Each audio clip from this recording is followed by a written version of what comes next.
एक समय था जब हमारे यहाँ प्राकृतिक तत्वों से छेड़खानी नहीं होती थी। विशेषकर जिन प्राकृतिक तत्वों पर हमारा जीवन निर्भर है,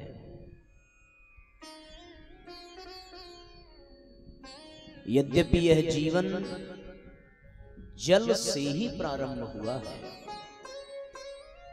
यदि सृष्टि के प्रारंभ और विकास की बात करें तो सृष्टि का शुभारंभ भी जल तत्व से है। जल शब्द का दो अक्षर ज और ल। ज जन्म का प्रतीक है और ल लय का प्रतीक है। सृष्टि के निर्माता का प्रारंभिक चित्रण जल में ही किया जाता है। जल को नीर भी कहते हैं। नीर से नार शब्द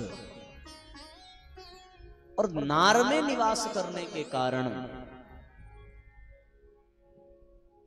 उनका नाम चेतना ने नारायण रखा।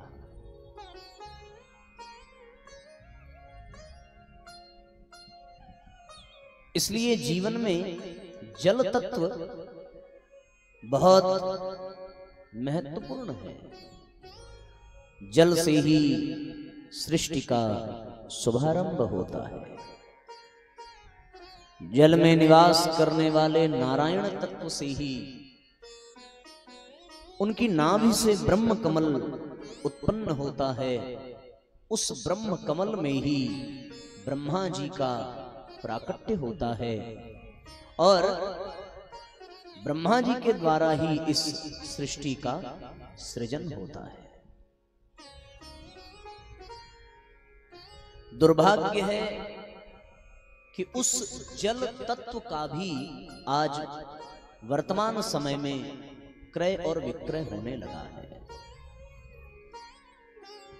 जो जल परमात्मा के द्वारा दिया गया बिल्कुल निःशुल्क था और जिसके द्वारा जीवन में प्राण का संचार होता है, उस जल को भी खरीदा और बेचा जाने लगा। आज वर्तमान में ये धारणा हम सब की बन चुकी है कि प्राकृतिक स्वरूप में प्राप्त जल अशुद्ध है और एक बोतल में बंद करके खरीदने पर वो जल शुद्ध है। ये धारणा बन चुकी है। ये है या नहीं है, ये शोध का विषय है। पर आज जन जीवन की मान्यता यही है कि बहते जल में गंदगी हो सकती है, बहती नदियों का पानी दूषित है, पर एक बंद बोतल में यदि उस जल को खरीद लिया जाए तो वो बिल्कुल पवित्र है, वो बिल्कुल डिस्टिल्ड वाटर है। मनुष्य यदि एक दिन तक न करे, उसको जल न प्राप्त हो, तो थोड़ा बहुत उसके जीवन में उसके स्वास्थ्य प्रभावित होगा। 2 दिन तक यदि वो जल ग्रहण न करे तो उसकी स्थिति अधमरे के समान हो जाएगी। और विज्ञान ये कहता है कि यदि वो 3 दिन तक बिना जल के रह जाए तो मृत्यु उसके जीवन में कभी भी आ सकती है। यानी जल के अभाव में जीव 3 दिन से अधिक जीवित नहीं रह सकता। जीवन के लिए प्रदूषित जल भी 3 दिन जल न पीने वाले व्यक्ति के जीवन में बहुत महत्व रखता है। 3 दिन के बिना कोई पानी पिए रहे और उसके सामने यदि पॉल्यूटेड वाटर भी हो तो वो पीने में संकोच नहीं करेगा, क्योंकि प्रश्न जीवन का है। पीने के बाद कोई अतिरिक्त बीमारी हो जाए वो विषय अलग है, लेकिन वो बिना विलंब किए उस जल को ग्रहण कर लेगा। उसी प्रकार एक और तत्व है जिसको हम अन्न कहते हैं। अन्न भी जीवन का आधार है। अन्न के बिना भी जीवन संभव नहीं है। जल के बिना 3 दिन से अधिक नहीं रहा जा सकता। विज्ञान ये कहता है कि अन्न के बिना कुछ 10 से 15 दिन नहीं रहा जा सकता। 10-15 दिन तक आप अन्न ग्रहण न करें तो आपका शरीर आपका साथ देगा, लेकिन उसके बाद धीरे धीरे स्वास्थ्य बिगड़ता जाएगा। और उस समय यदि आपको कोई बासी भोजन भी ला करके दे दे 10 दिन के बाद, जिसने 10 दिन तक अन्न ग्रहण न किया हो और वो क्षुधा से बिल्कुल पीड़ित हो, उस परिस्थिति में यदि कोई अपवित्र भोजन ला करके दे दे तो वो उसको ग्रहण कर लेगा, क्योंकि प्रश्न जीवन का है। इसका तात्पर्य ये है कि जिस जल को हम प्रदूषित मानते हैं, जिस अनाज को हम प्रदूषित मानते हैं, यदि प्रश्न जीवन का आ जाए तो उस प्रदूषित अन्न और जल को भी ग्रहण करने में संकोच नहीं होता। जैसे जल प्रदूषित हो जाता है, अन्न प्रदूषित हो जाता है, उसी प्रकार साथियों इस जीवन को चलाने का एक आधार तत्व जीव का विचार भी है। जल और अन्न की भांति विचार भी प्रदूषित हो जाता है। यदि एक निश्चित अंतराल पर उसके विचारों को परिष्कृत न किया जाए, उसके विचारों को पवित्र न बनाया जाए, तो एक समय अंतराल के पश्चात उसके विचार भी प्रदूषित हो जाते हैं और फिर जीवन के लिए वो प्रदूषित विचारों के अनुसार ही जीवन को आगे बढ़ाता है, भले ही उसका जीवन कलंकित और विकृत हो जाए। किसी प्यासे को पानी पिला देना ये बहुत अच्छी बात है, पर आपने किसी प्यासे को जल पिलाया, वो जल उसके शरीर में मात्र 1 दिन ही रह पाएगा, इससे अधिक वो जल नहीं रहेगा। मूत्र विसर्जन के द्वारा, पसीने के द्वारा, वो जल रक्त के द्वारा, प्राण शक्ति के द्वारा, आपके द्वारा पिलाया गया जल उसके शरीर से निकल जाएगा और आपके द्वारा दिया गया जल उसके जीवन से समाप्त हो जाएगा। यदि आपने किसी को अन्न का दान किया तो आपके द्वारा दिया गया अन्न विज्ञान की भाषा में, विज्ञान के अनुसार मनुष्य के शरीर में केवल 3 दिन तक रहता है। वो मल के रूप में विसर्जित हो जाता है, ऊर्जा के रूप में विसर्जित हो जाता है, मांस के रूप में परिवर्तित हो जाता है। 3 दिन के बाद आपके द्वारा दिया गया अन्न का दान समाप्त हो जाएगा। लेकिन यदि किसी को विचार का दान किया जाए तो वो विचार का दान 1 दिन में नहीं, 3 दिन में नहीं, अपितु पूरे जीवन पर्यंत उसका साथ छोड़कर जाने वाला नहीं है और जीवन के अंत तक वो विचार उसके साथ रहेगा। और यदि उस विचार पर उसने अभ्यास किया तो अभ्यास करते करते वो विचार उसके कर्म में शामिल हो जाएगा, कर्म करते करते वो आदत बन जाएगा, आदत बनते बनते स्वभाव बन जाएगा और स्वभाव बनते बनते वो एक दिन संस्कार बन जाएगा और उसकी चेतना का एक अभिन्न अंग बन जाएगा। फिर वो इस संसार में किसी भी योनि में, किसी भी जन्म में, कहीं भी, किसी भी परिस्थिति में विचरण करे, वो विचार उसको छोड़ करके कभी अलग नहीं हो सकता। इसलिए जल का दान महत्वपूर्ण है, जल का दान बहुत महत्वपूर्ण है। हम लोग जब अपने पितरों के लिए श्रद्धा व्यक्त करते हैं और श्राद्ध और तर्पण में तो जल से ही तर्पण करते हैं।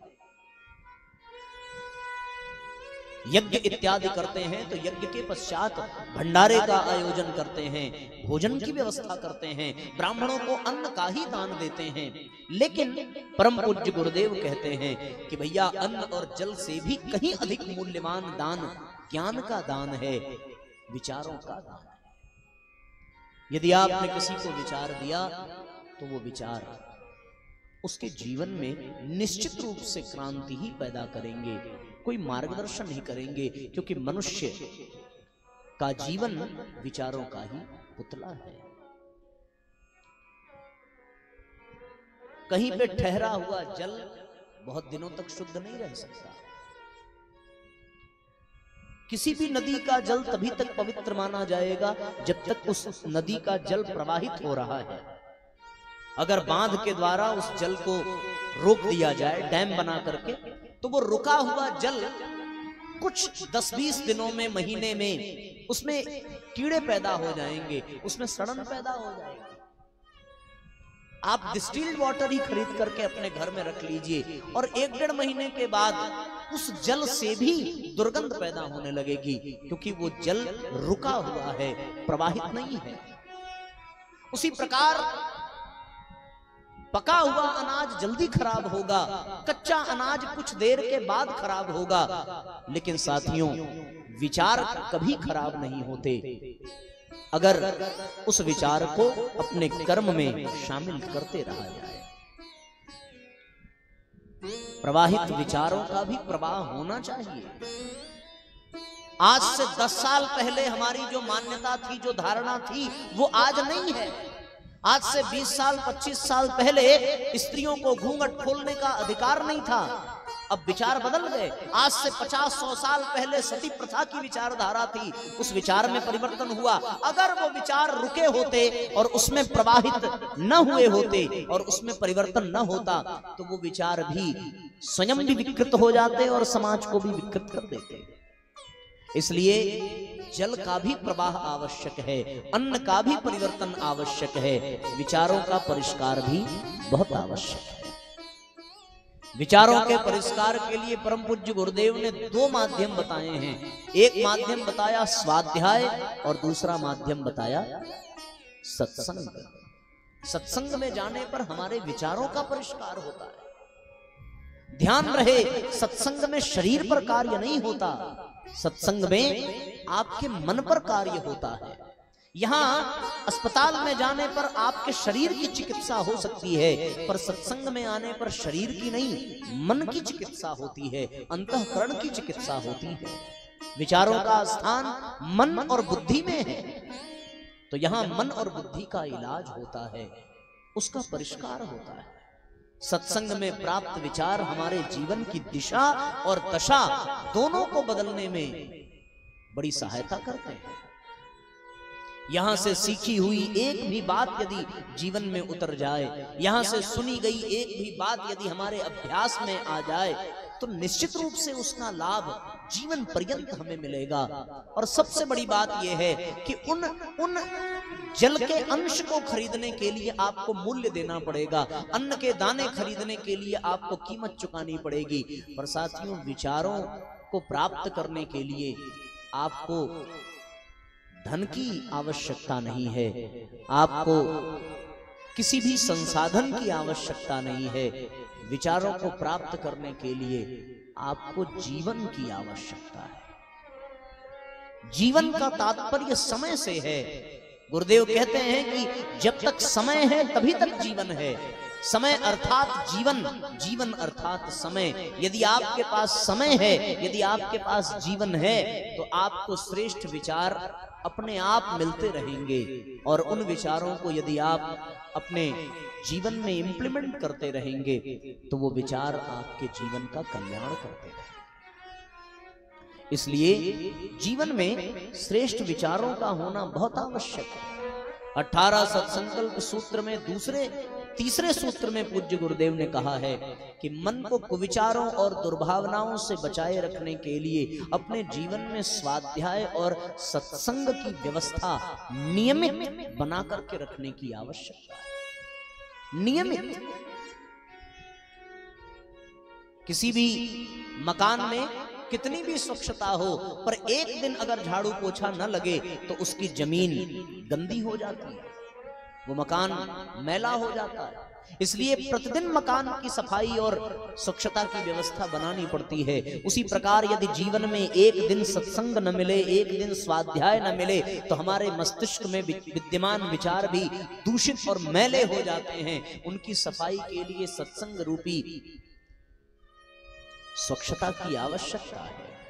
सत्संग और स्वाध्याय, यही 2 माध्यम है।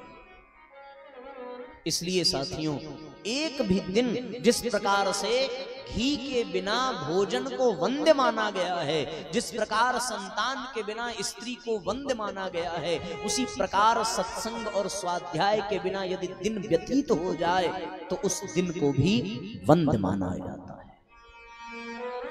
भगवान वेदव्यास ने लिखा है, स्वाध्यायान मां प्रमदः, स्वाध्याय में कभी प्रमाद नहीं करना चाहिए। जो व्यक्ति सत्संग और स्वाध्याय में प्रमाद करता है उसे पता नहीं चलता, लेकिन उसका जीवन शनैः शनैः पतन की ओर बढ़ता चला जाता है। कुछ लोग